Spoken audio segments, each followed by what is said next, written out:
আইনামা তাকুনু ইদরিকুমুল মাউত ওয়ালাউ কুনতুম ফি বুরুজিম মুশাইয়াদা। আল্লাহ রাব্বুল আলামিন বলেন, তোমরা দুনিয়ার যে প্রান্তে থাকো না কেন, দুনিয়ার এক প্রান্ত থেকে আরেক প্রান্তে যদি পালায়া যাও, মৃত্যুর স্বাদ থেকে যদি গ্রহণ করার থেকে যদি তোমরা বিরত থাকো, পালাইতে চাও, আল্লাহ পাক সুবহানাহু ওয়া তাআলা বলেন, তোমরা যদি সীসা ঢালা প্রাচীরের মধ্যে যদি আবদ্ধ হয়ে থাকো, মৃত্যু নামক এই জিনিসটা তোমাদেরকেই ধরবে।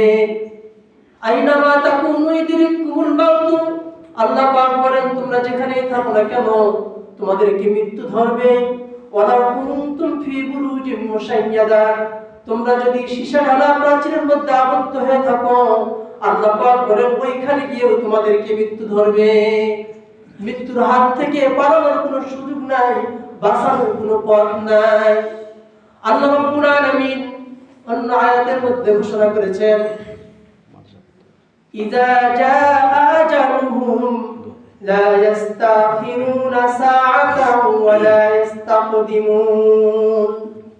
যখন সময় এসে যাবে, কখন সময় আসবে এই সময়ের বিষয়ে আপনিও কি নয় নিশ্চিত নয়, আপনিও জানেন না, আমিও জানি না।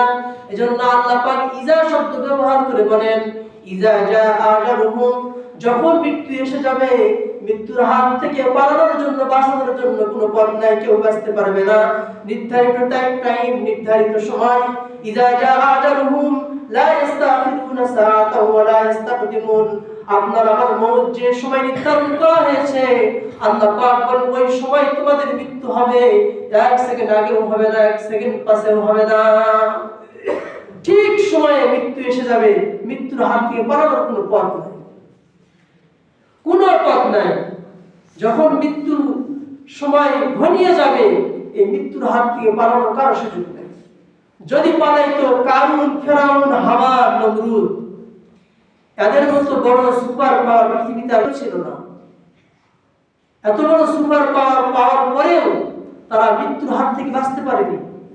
কারণের কত সম্পদ, সমস্ত সম্পদ সহ তাকে মাটির তলে তলিয়ে দেওয়া হয়েছে। ফেরাউনের এত শক্তি, এত সৈন্য ছিল, সবগুলো ধূলিসাৎ হয়ে গেছে বাহারে আমর, সমুদ্রের মধ্যে। কি বলেন? নমরুদের এত শক্তি, আল্লাহর সাথে যুদ্ধ করবে, ওই শক্তিও আল্লাহ পাক নিশ্চিত করে দিয়েছে, একবারে ধূলিসাৎ করে দিয়েছে। তাহলে ফেরাউন, কারুন, হামান ছিল ফেরাউনের মন্ত্রী, বুদ্ধির সাগর, সে অনেক বুদ্ধি দিত, তার বুদ্ধিও কোনো কাজে আসেনি। মৃত্যু যখন আসবে, কোনো জিনিসই কাজে লাগবে না।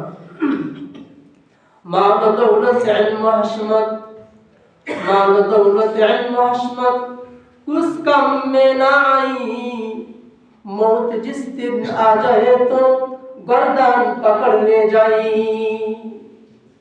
মান দৌলত, ইলম, সম্পদ, আপনার ক্ষমতা কোনো কাজে আসবে না। যখন মৌত এসে যাবে, সবাইকে মৃত্যুর স্বাদ গ্রহণ করতেই হবে, কেউ মৃত্যুর হাত থেকে বাঁচতে পারবে না। এজন্য রমজান মাস সামনে চলে আসতেছে, 2টা মাস আমাদেরকে সময় দিয়েছেন আল্লাহ পাক। রজব মাস আর রজবের পর শাবান মাস, এই 2টি মাস লম্বা সময় দিয়েছেন আমাদেরকে। এখন থেকে মজবুত করে কোমর বেঁধে নিতে হবে। সমস্ত কাজ শেষ করে রমজান মাসে আর কোনো কাজ নাই, শুধু আল্লাহর ইবাদত করতে হবে। 11টি মাস কাজ করলাম নিজের, একটা মাস নিজের জন্যই কাজ করবে, কিন্তু কাজটা হবে আল্লাহকে রাজি খুশি করার জন্য।